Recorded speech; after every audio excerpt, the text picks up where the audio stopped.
The warning lights flashed red across the bridge of the UES horizon's edge. Captain Jin Wukang leaned forward in his chair, eyes fixed on the strain signal that had just appeared on their screens. They were 3 weeks into a routine exploration mission, scanning dead planets for mineral deposits.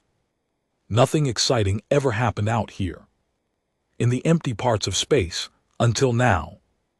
Dr. Hannah Park's fingers flew across her console. She was the ship's language expert, trained to decode alien communications. Her face showed confusion as she worked. Captain, this signal is old, really old. It's using frequencies that nobody has transmitted on for over a century. Can you clean it up? Jinwoo asked. Hana nodded, adjusting her equipment. Static filled the bridge speakers. Then through the noise, fragments of words emerged. A voice, clearly desperate, speaking in a language the computer slowly began to translate. Under siege, last of royal bloodline, final refuge, please help us. Lieutenant Minyu Choi, the weapons officer, looked skeptical.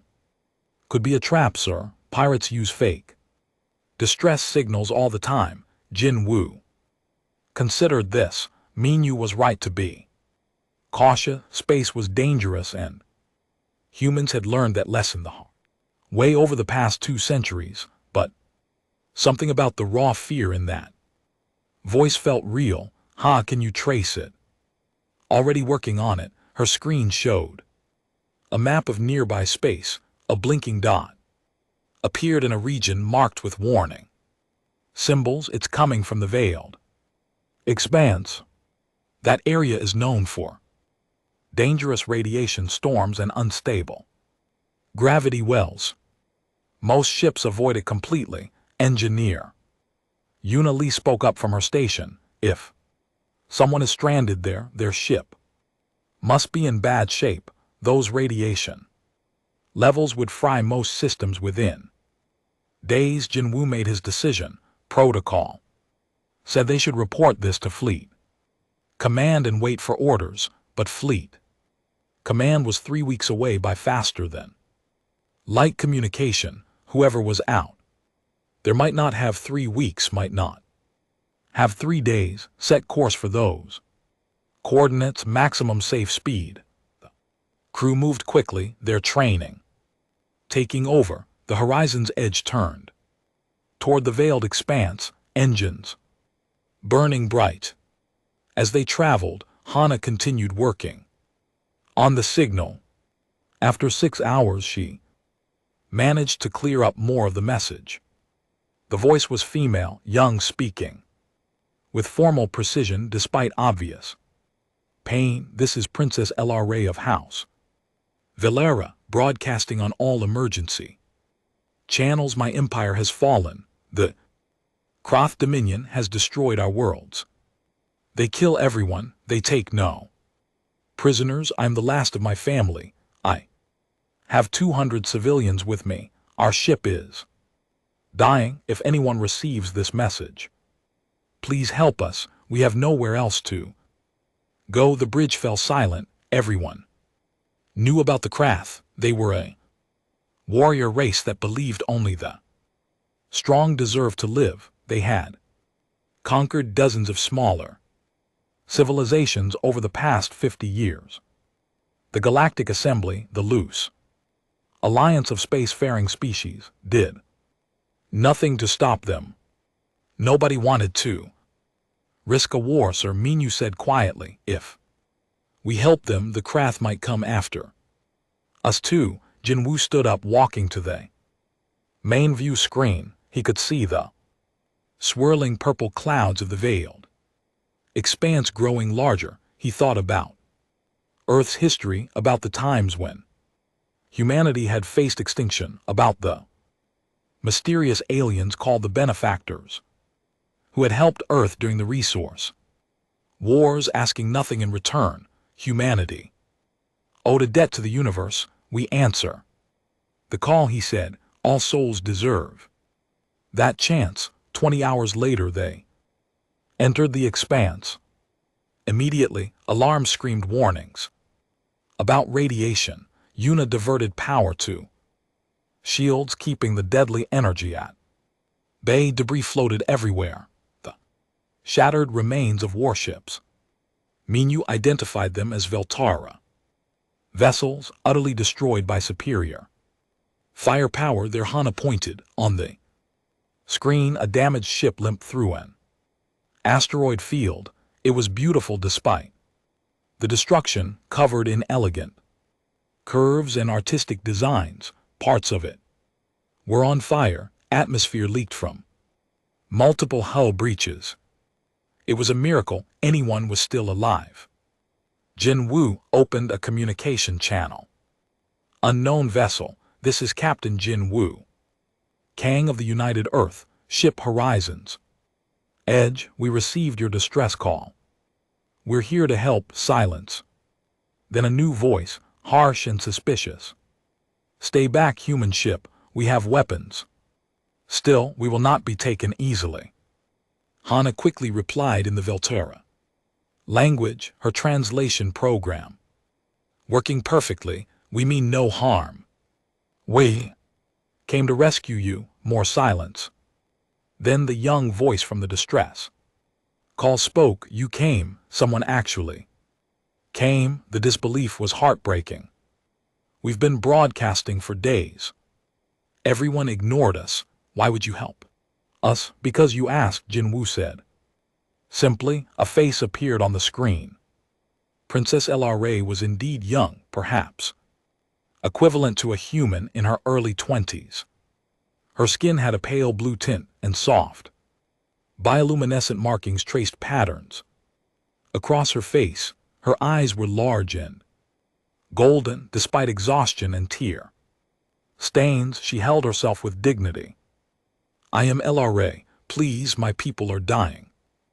Life support is failing. We're coming alongside now, Yuna reported, preparing docking procedures. That's when the new contacts appeared on their sensors. 3 massive ships dropping out of faster than light travel craft warships, each one twice the size of the Horizon's Edge. They had followed the Princess here to finish the job. Minho and LT Unk and GT's board lit up with threat warnings. Captain, they're charging. Weapons were severely outgunned. Jin Woo and LT Unk and GT's jaw tightened. They couldn't run. The princess's ship would be destroyed instantly. They couldn't fight. The craft had better technology, but they could buy time. Hana, get ready for emergency evacuation procedures. Yuna, give me everything. The engines have. Minyu, use the asteroids. Make them work for it. The Horizon's Edge dove into the asteroid field. The dying Veltara ship protected behind them. The hunt had begun. The craft warships moved through the asteroid field like predators stalking wounded prey. Their weapons fired in precise bursts, destroying asteroids that the Horizon's Edge used for cover. Captain Jin Woo gripped his chair as the ship shook from near Mrs. Docking tube connected.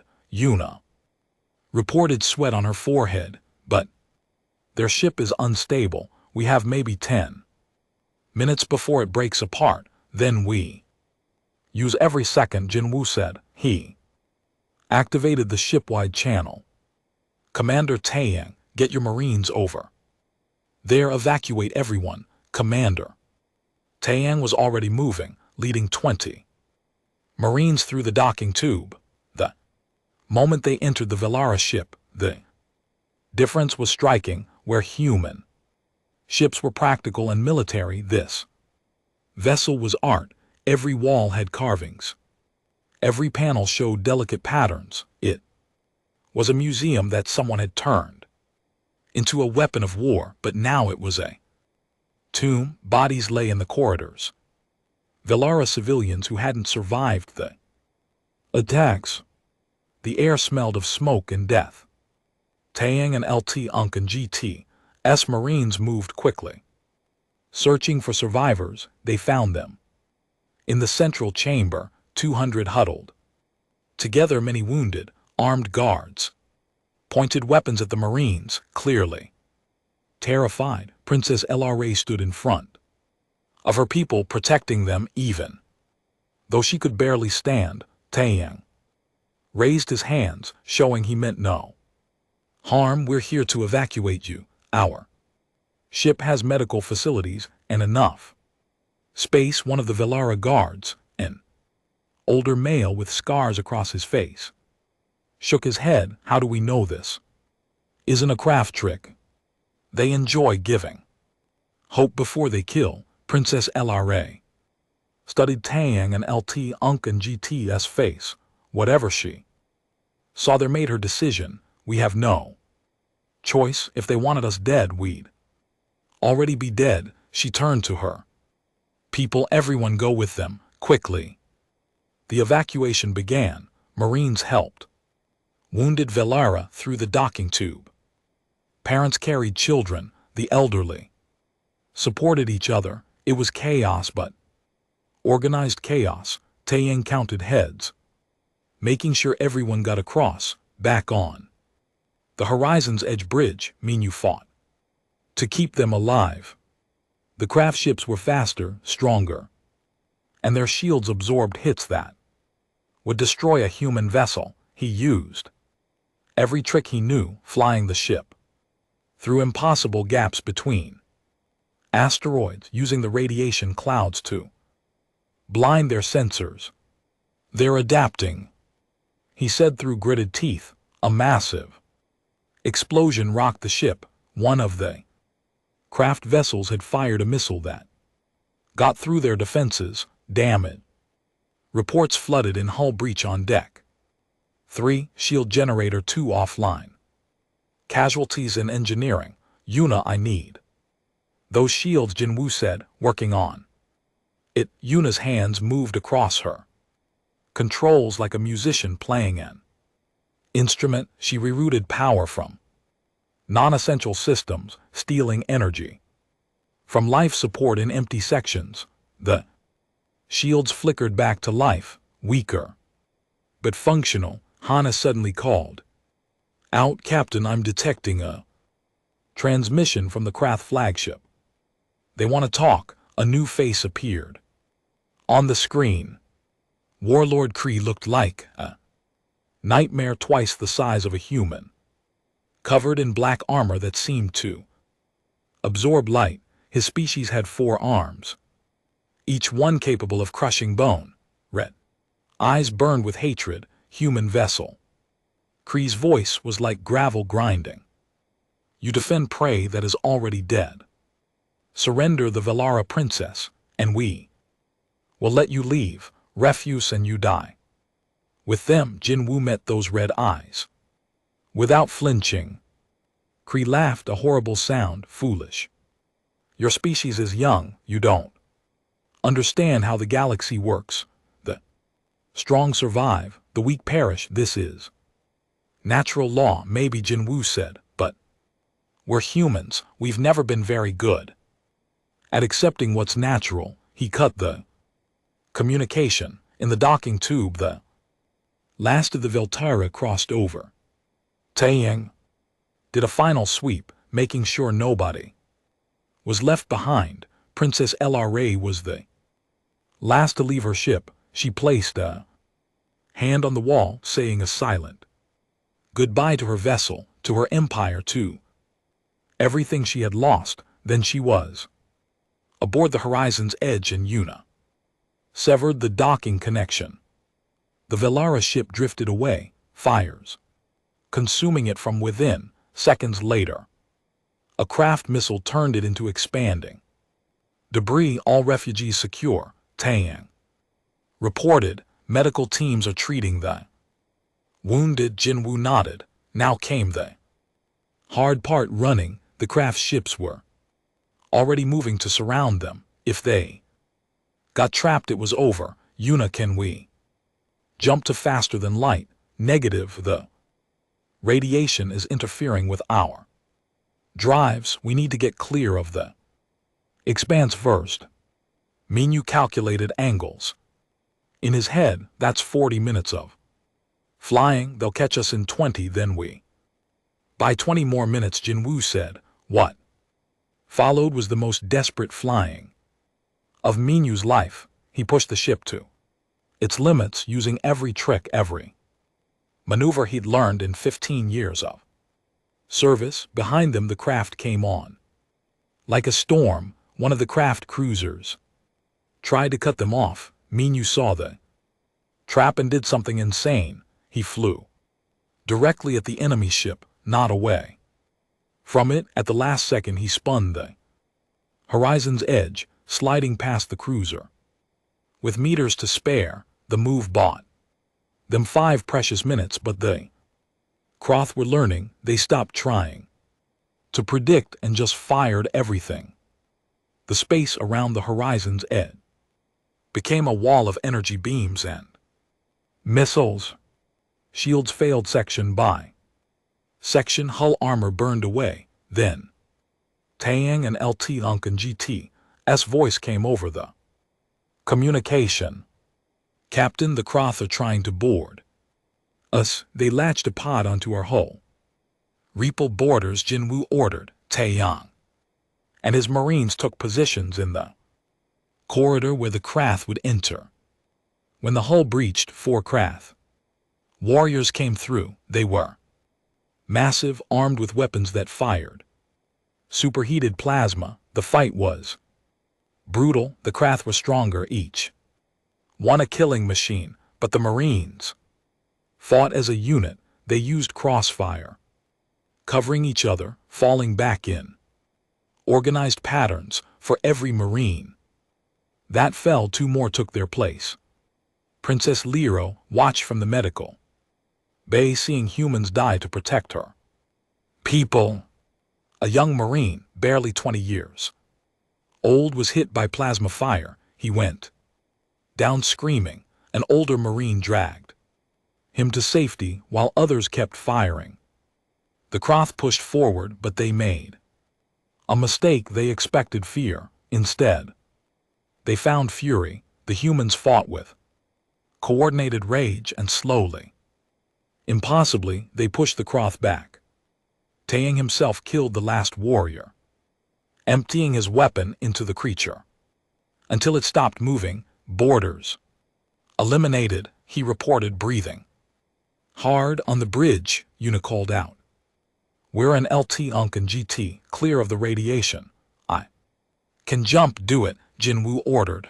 The horizon's edge leaped into faster than light travel, leaving the Krath behind. In his command chair, Warlord Kree watched them escape. He should have felt frustrated. Instead, he felt something he hadn't experienced in years. Haven Station orbited a gas giant on the edge of human space. It was a diplomatic outpost where different species came to trade and talk. When the horizon's edge arrived with 200 alien refugees, the station's quiet routine exploded into chaos. Captain Jinwoo stood in the medical bay, watching doctors treat the wounded Velara. Princess LRA sat beside a young child who had lost his parents in the attack. She held his hand, singing a soft song in her native language. Despite everything she had lost, she still tried to comfort others. Dr. Hana Park approached Jinwoo quietly. The news has spread across the galactic network. Everyone knows we rescued the princess. The Galactic Assembly has called an emergency meeting. We the neutered ops. Good, Jinwoo said. Maybe they'll finally do something about the craft. Hana's expression said she doubted that. The Galactic Assembly met in a massive chamber that floated in neutral space. Holographic representatives from dozens of species filled the room. Ambassador Junho Park represented Earth, a calm man who had spent 20 years in diplomatic Service. He stood to address the assembly. Fellow members, we gather to discuss genocide. The Kraref Dominion has destroyed the Velara civilization.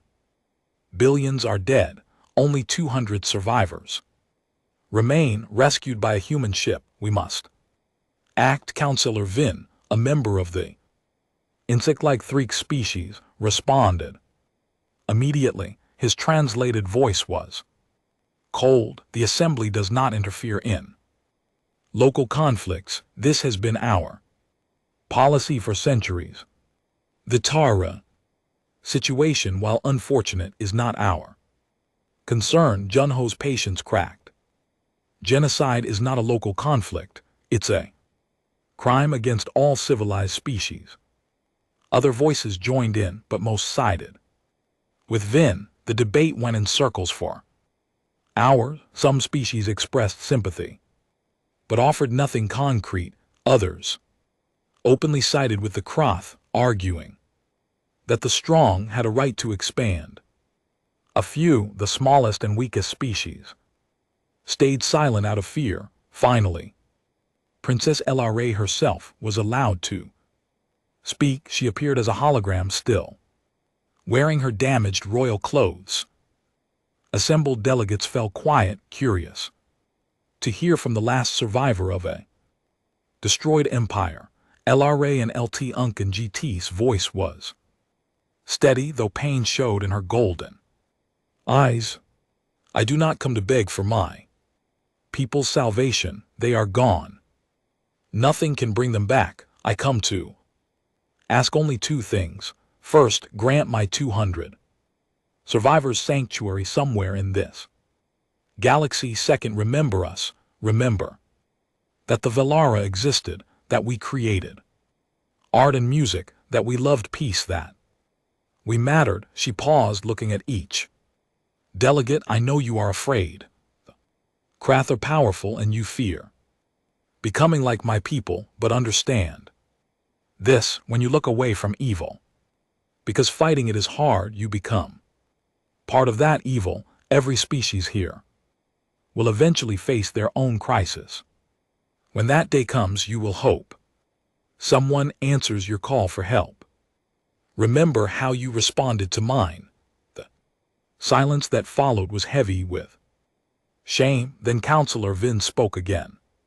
We offer our thoughts and sympathies, but the Assembly cannot risk war with the Krath. We will not grant official sanctuary. Ambassador Junho stood up, his face red with anger. Then Earth acts alone. I hereby declare that the Velara refugees are granted full citizenship and protection under United Earth authority. We will defend them with everything we have. The Assembly erupted in shock. Admiral Sora Kim, watching from Earth, immediately backed Junho's decision. She activated Earth's defense networks and mobilized the Third Fleet. Within hours, other human colonies voted in support. Humanity, as one voice, chose to stand against the Krara. The Krara Dominion's response came swiftly. A message broadcast across all channels showed Warlord Kree, Supreme Commander Vroth. He made the craft position clear. Humans, you harbor prey that belongs to us. Surrender. Princess LRA and all survivors within 7 days, or we will come and take them. You cannot stand against the Dominion. Earth's response was drafted carefully. Captain Jin Wu was asked to deliver it, since he was the one who had started all this. He sat before cameras wearing his dress uniform and spoke simply. We are humanity. We have faced extinction before. We have stood alone before. We know what it means to be helpless and afraid. When Princess LRA asked for help, we answered because that's who we are. We don't abandon those who need us. We don't surrender the innocent to murderers. If the Krath want war, they can come and try, but they should know that humans fight hardest when we're protecting others. The message went viral across the galaxy. Species that had remained silent began debating among themselves. Some saw humanity as foolishly noble, others saw them as dangerously naive. A few began to wonder if maybe, just maybe, the humans had the right idea. On Haven Station, Princess LRA watched the message with tears in her eyes. She found Captain Jin Woo later as he prepared to return to duty. You've doomed yourselves for us. The Krath will destroy Earth. Billions of humans will die because you helped 200 refugees. Jin Woo considered this maybe, but I can live with dying for doing the right thing. I couldn't live with myself if I'd left you out there, he smiled. Besides, the Krath don't know humans very well. We're an LT Unk and GT, stubborn. The more someone tells us we can't do something, the more determined we become to prove them wrong. LRA laughed despite herself. The first time she'd laughed since her world burned. You're either the bravest species I've ever met or the most foolish, probably both, Jin Woo admitted. Admiral Sora Kim Jula, all her fleet commanders, the Third Fleet was impressive by human standards, but tiny compared to the Krath war machine. She studied the strategic maps, looking for any advantage. Her chief of staff, a veteran named Commander Dune, shook his head. We're outnumbered, outgunned, and our technology is generations behind theirs. If they commit their full fleet, we can't win. Then we don't let them commit their full fleet. Sora said, we choose the battleground.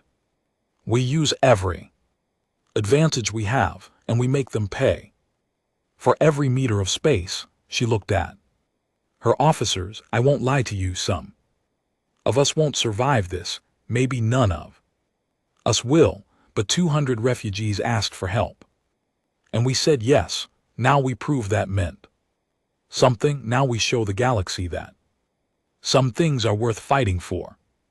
Across human space, the call went out. Every ship capable of combat was mobilized.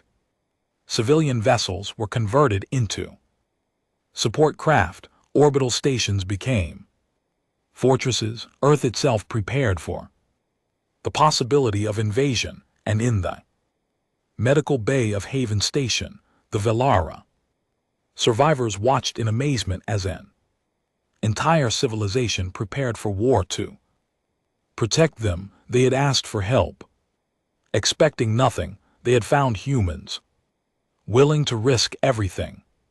Princess LRA made a decision. She approached Admiral Sora with an offer. My people were scholars and artists, not warriors, but we know the craft. We've studied them for years trying to find peace. Let us help. Let us contribute to our own survival. Let us train our. Sora smiled.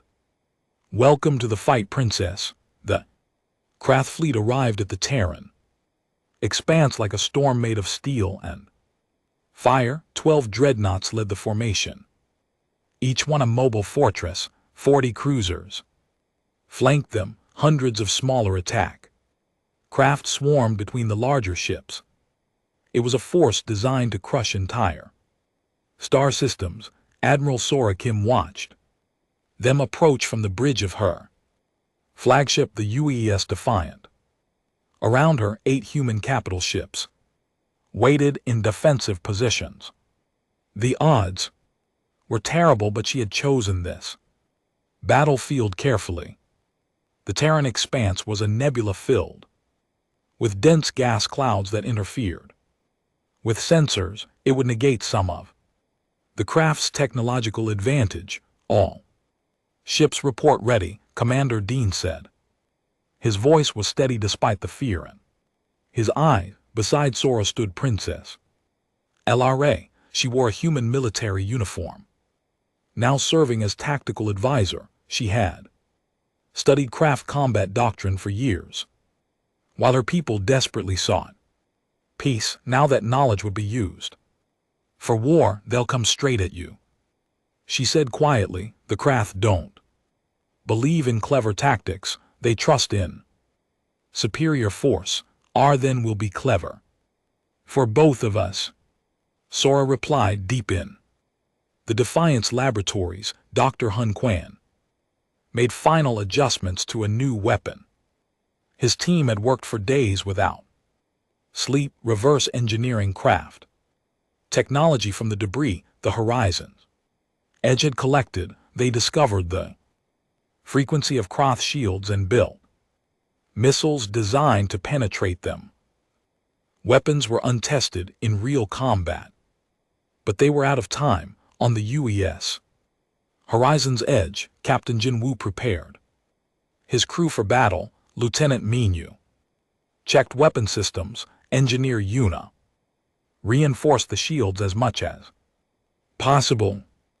Dr. Hana coordinated with Valera, civilians who had volunteered to help, translating Krath communications to predict their moves. The Krath sent one final message before attacking.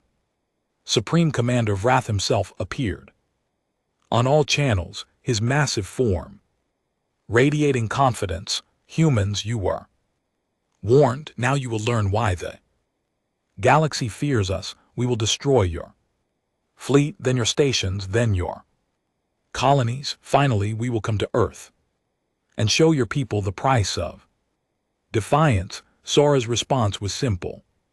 Come and try. The battle began. The Krath fleet surged forward in a massive wave. Their weapons fired first. Energy beams so powerful they could cut a ship in half. The UES Guardian, one of the human cruisers, took a direct hit. Its shields failed instantly. The beam punched through the hull and the ship broke apart in a fireball that lit up the nebula. Return fire, Sora ordered calmly. Human missiles and rail gun rounds filled the space between the fleets. Most exploded harmlessly against Krath shields, but a few of Dr. Hun's special missiles got through. A craft cruiser staggered as explosions rippled across its hull. The enemy fleet hesitated, surprised that the humans could hurt them at all. That hesitation cost them. The human ships weren't trying to fight ship to ship. They were using what Captain Yoonji Yun, commander of the Defiant, called protocol. Indomitable. It was a strategy born from desperation and human history. If you can't win fairly, don't fight fair. The UES Valiant, already heavily damaged, suddenly accelerated toward a craft dreadnought. The enemy ship tried to destroy it, but the Valiant's captain had transferred all power to engines and forward shields. The human ship crashed into the dreadnought at full speed. The explosion destroyed both vessels and damaged two nearby Krath cruisers. Warlord Kree, commanding from his flagship, felt something he rarely experienced: confusion.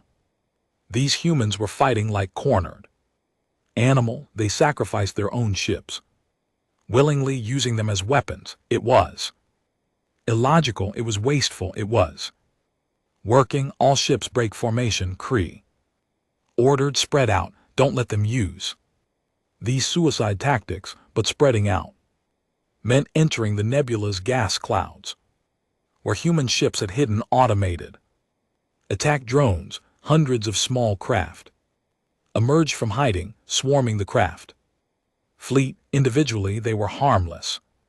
Together, they forced the enemy to waste ammunition and attention. Commander Taeyang Song led the most insane part of the plan. His marine company boarded assault shuttles and launched toward a craft dreadnought. Most of the shuttles were destroyed before getting close, but 3 made it. They latched onto the enemy hull like parasites, breaching. Now Taeyang reported as his marines cut through the Krath armor. Inside the enemy ship, chaos erupted. The Krath had never imagined humans would be crazy enough to board a ship mid-battle. Taeyang and LT Unk and GT's Marines used knowledge from Princess LRA about craft ship layouts. They fought through corridors designed for creatures twice their size, using speed and teamwork against individual craft strength. Every meter was paid for in blood. Marines fell to Krath plasma fire, but for every human who died, they took down a Krath warrior. And the Marines kept pushing forward toward the bridge. In space, the battle ground on. The human fleet was being destroyed. Slowly but surely, 3 more ships had been lost. The survivors were running low on ammunition and power, but the craft had also suffered. 5 cruisers destroyed, 2 dreadnoughts heavily damaged. They had expected an easy victory and found a knife fight instead. Then Taeyang and LT Unk and GT's voice crackled over the communication. Bridge secured. We control the dreadnought. Sora didn't hesitate. Use their weapons. Fire on their fleet. 9 weapons. I won Dawning Street. The captured Krath dreadnought turned its massive guns on its former allies. Surprise was complete. 3 Krath cruisers were destroyed before they could react. The enemy fleet fell into confusion, unsure which ships to trust. That's when Supreme Commander Vroth arrived with reinforcements. 10 more dreadnoughts dropped out of faster than light travel, fresh and undamaged. The human victory turned to ashes. They had fought brilliantly, but brilliance wasn't enough against overwhelming force. Sora watched her tactical display with grim acceptance. They had maybe 10 minutes before the fleet was annihilated. She prepared to give the order to retreat, to save what ships she could. At least they had proven humans wouldn't submit easily. Then new contacts appeared on the sensors.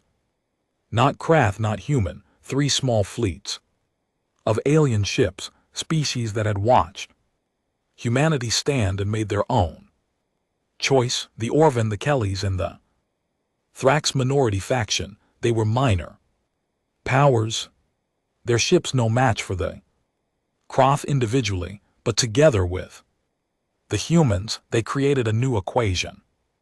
This is Admiral Sora Kim to all allied vessels, she broadcast. Welcome to the fight. The battle became a grinding stalemate.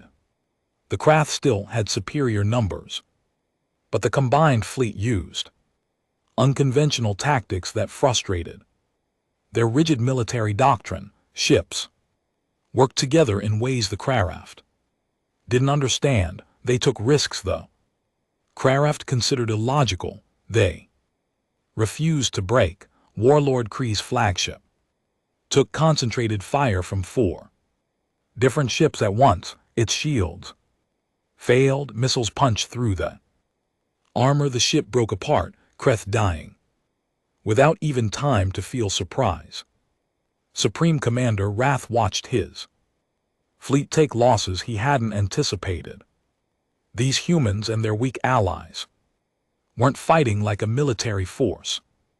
They were fighting like defenders of their homes, and that made them dangerous in ways his doctrine hadn't prepared for. He made a tactical withdrawal, pulling his fleet back. Not a defeat, he told himself, just a temporary setback. But as he retreated, he sent one final message to the humans.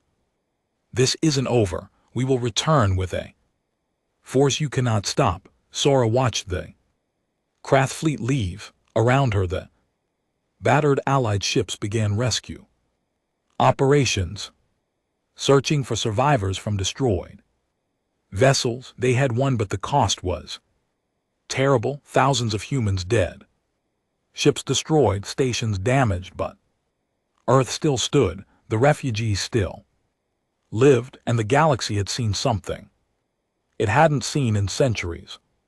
Species working together to fight back. Against tyranny, Princess LRA stood on the Defiance Bridge, tears streaming down her face. She thought of all the humans who had died protecting her. People, young soldiers who would never go home, ship crews who had sacrificed everything. We will remember them, she whispered. Every single one. 3 months after the battle, the galaxy was a different place. The Galactic Assembly met again. But this time the chamber was half empty. Dozens of species had withdrawn in disgust after the Assembly's failure to act during the Tara crisis. The organization that had maintained peace through inaction for centuries was falling apart. In its place, something new was being born. Representative Nari Shin stood before the founding members of what would become the Mutual Defense Compact. 23 species had sent delegates, including humans and the Velara. Survivors, it was a small group compared to the old assembly, but everyone present had proven they valued action over empty words. We gather today not to talk about peace, Nari said, her voice carrying across the chamber. We gather to promise protection. The principle of this compact is simple. When someone calls for help, we answer. No politics, no debate, no waiting while innocents die. We defend those who cannot defend themselves. Princess LRA stood beside her, now officially appointed as the first ambassador to the compact. She had aged in these past months, not in years but in bearing. The girl who had begged for help had become a leader, determined to ensure no one else would have to beg. My people believed the galaxy had grown cold, she said, that mercy was extinct. Humanity proved us wrong, they answered when no one else would. Now we must ensure that no cry for help goes unanswered again. Charter was signed. The compact was official. It wasn't powerful yet, not compared to the Krath or other major military forces, but it represented something the galaxy hadn't seen in a long time. Hope in a colony world now called New Haven. The Vila refugees were building new lives. The planet was young, its city still growing, but the colonists had welcomed the refugees with open arms. Tara and human children played together in the streets, learning each other's languages and games. Jibek was one of those children. She was 7 years old and had lost her parents when the Kraft attacked her home world. Now she lived with a human family who treated her like their own daughter. She attended school with human children, learning Earth history alongside culture. One day her teacher asked the class what they wanted to be when they grew up. Human children said doctor, pilot, engineer. When Giant's turn came, she said simply, I want to help people like the humans helped us. The teacher smiled, not knowing that this child would one day become one of the compact's greatest diplomats, but that was still many years away. In the orbital shipyards above New Haven, a different kind of cooperation was happening. Engineer Una Lee worked alongside Veltara engineers, combining human durability with Veltara elegance. The result was a new class of ship, faster and more efficient than pure human design, tougher and more practical than pure Veltara construction. Your people build like artists, Una commented, watching a Veltara engineer create a perfect curve in a whole panel, and yours build like they expect everything to try killing them. The Velara replied with what humans had learned was a smile. Together we build something better, Doctor. Hannah Park spent her days in libraries and archives working with elderly to document their culture. She recorded their language, their songs, their stories. She made sure that even if the Valera never recovered their lost worlds, their culture would survive. The last speakers of dead languages taught her words that hadn't been spoken. In months, she wrote them all down, preserving them for future generations. Not everything was peaceful progress. The Craft Dominion hadn't forgotten their defeat. They continued their campaigns against other species still, believing that might made right, but now there was organized resistance. When they Croth attacked the Orvan colonies, the compact fleet arrived to defend them. When they threatened the Kellys' trade routes, compact patrols kept them safe. The Croth learned a frustrating lesson. Fighting humans and their allies was expensive. Every battle cost them ships and clears throat resources. The easy conquests were over. Now expansion meant real war, and real war had a price. Even the Craft had to consider. Supreme Commander Vroth studied reports of compact activities with growing concern. These humans had created something dangerous. Not a military threat yet, but an ideological one. The idea that the weak deserved protection was spreading. If it continued, it could undermine everything. The Croth believed in secret messages reached Earth from other species suffering under Krath occupation, resistance movements asking for weapons and training, colonies begging for evacuation, oppressed populations hoping someone would answer their calls for help. Admiral Sora Kim, now promoted to Supreme Commander of Compact Forces, reviewed each request carefully. They couldn't help everyone. They weren't strong enough yet, but they could help some, and helping some was better than helping none. The Third Fleet, renamed the First Response Force, was always ready to launch. Its crews were volunteers from multiple species, trained to work together despite different biologies and cultures. They weren't the strongest fleet in the galaxy, but they were the ones who showed up when others wouldn't. Captain Jin Woo remained in command of the Horizon's Edge, now serving as a fast response vessel. He had received offers for promotion for safe positions in command centers far from danger. He turned them all down. His place was on the bridge, ready to answer the next distress call. Dr. Hyen Kwan's laboratories continued developing new technologies, often with help from scientists. They shared a common goal: now make the compact strong enough to protect those who couldn't protect themselves. Princess LRA stood in her office on New Haven, looking at a wall covered with names, every human who had died in the battle, every who had survived. She had memorized them all. She spoke their names every morning, a prayer to those who gave everything. Her assistant, a young human woman named Me, entered quietly. Ambassador, we've received another distress call. A species called the Orvan are reporting craft attacks in the outer colonies. LRA turned from the wall. Alert the fleet, we're going. You don't have to go personally to every crisis, Me said gently. Yes, I do, LRA replied.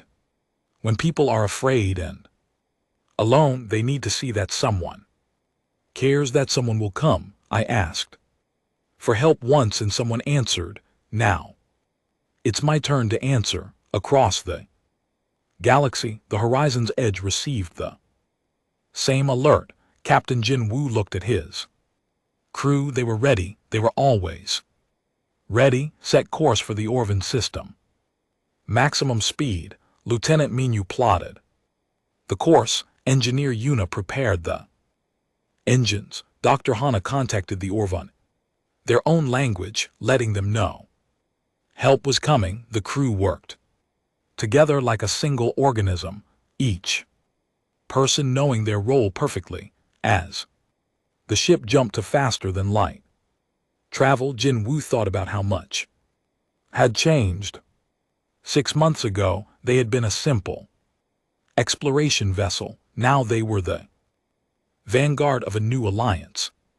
They had started something that was growing beyond anything they had imagined, all because they had answered one cry for help on distant worlds. Species that had suffered in silence began to hope. The compact was small, yes, weak, compared to the great powers, true, but it was growing, and more importantly, it kept its promises. When you called for help, they came. The galaxy watched and wondered. Some species mocked the compact as naive fools who would eventually be crushed. Others saw them as dangerous idealists disrupting the natural order. But a growing few, saw them as something else entirely. They saw them as the future. In a small classroom on New Haven, Giant Bake raised her hand to ask a question. Teacher, why did the humans help us when nobody else would? The teacher, a human veteran who had fought in the great battles, smiled. Because someone needed help and we were able to give it. Sometimes that's all the reason you need. Giant thought about this, then she returned to her studies, learning both human determination and compassion. She didn't know it yet, but she was becoming a symbol of what the compact represented. Two species, once strangers, now family. Across the stars, the horizon's edge raced toward another crisis, another call for help, another chance to prove that in a galaxy that often seemed dark and cruel, there were still those who would stand for what was right. Captain Jin Woo stood on his bridge, surrounded by his crew, and felt something he hadn't felt in years. Purpose, not just survival or exploration, but real meaning. They were making a difference, one rescue at a time. They were changing the galaxy, and somewhere in the darkness of space, another voice cried out for help. Another species in desperate need, another chance to prove that humanity never ignores a cry for aid. The compact would answer. They always did.